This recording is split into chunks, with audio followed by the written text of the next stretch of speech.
বা সাজি কাচি কোনফালে যোৱা? নাম এষা আছে পাই। অঁ ওলাইছে আৰু যাব আৰু। আচ্ছা হয় নি? মই নাম এষা আছে, নামষাৰ গাই মেলি আহোঁ। মোৰ বেংকলৈ যাব লাগে। নামষাৰ গাই মেলি আহোঁ। আচ্ছা তাৰপিছত আৰু আহিহে ভাতটো খাম আৰু ছোৱালীজনীয়ে ভাত বনাব। এইফালে আমাৰ মা যায় সাদিনীয়া গা ধোৱা অনুষ্ঠানলৈ। এয়া ওলাইছে আৰু ওলাইছে।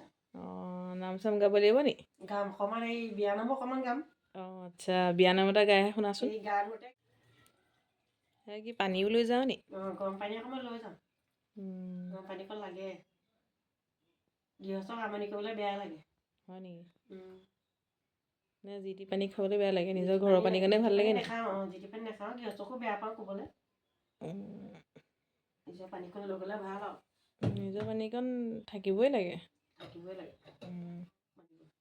পানী তুলিব নি? পানী তোলোতে কি বুলি গায় বাৰু?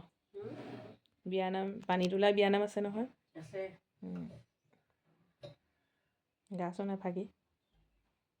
ৰাম কৃষ্ণ পানী তুলিবলৈ, ৰাম কৃষ্ণ দৈৱ কি ওলাইছে, হৰি মূৰৈ কাষতে কলচি লৈ, ৰাম কৃষ্ণ আগে পাছে ভৰি, ৰাম কৃষ্ণ গোপিনী ওলাইছে, হৰি মূৰৈ গংগা জলানোগৈ বুলি।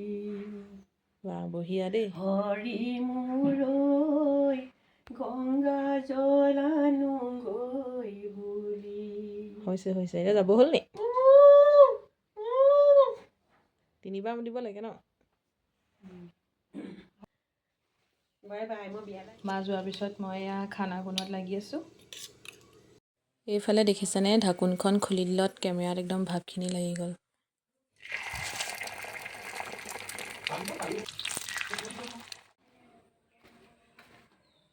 আমাৰ ঘৰৰ কাম কিমান দূৰ আগবাঢ়িছে দেখাইছোঁ দেই। এইটো এটা ৰুম, এইটো বহুত ডাঙৰ হৈছে। এইটো প্লাষ্টাৰ কাম আছে আৰু তল ঢালাই কাম আছে। ওপৰৰ প্লাষ্টাৰ নকৰে, যিটো ফল চিলিং লগাব।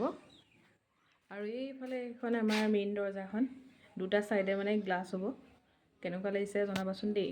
আৰু ফ্ৰণ্টৰ গ্ৰিলবোৰ লগালে, গ্ৰিলবোৰ দেখাইছোঁ।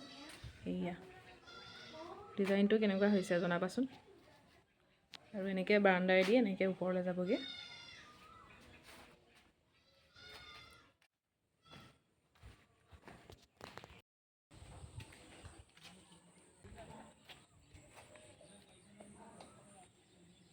বতৰটো আগবেলা বহুত বৰষুণ দিছিলে, এতিয়া বাৰু বতৰটো অলপ ভালেই দেখিছোঁ। আৰু এইফালে এজোপা খিৰিকীৰ ওচৰতে এয়া নেমু গছ, নেমু লাগি আছে।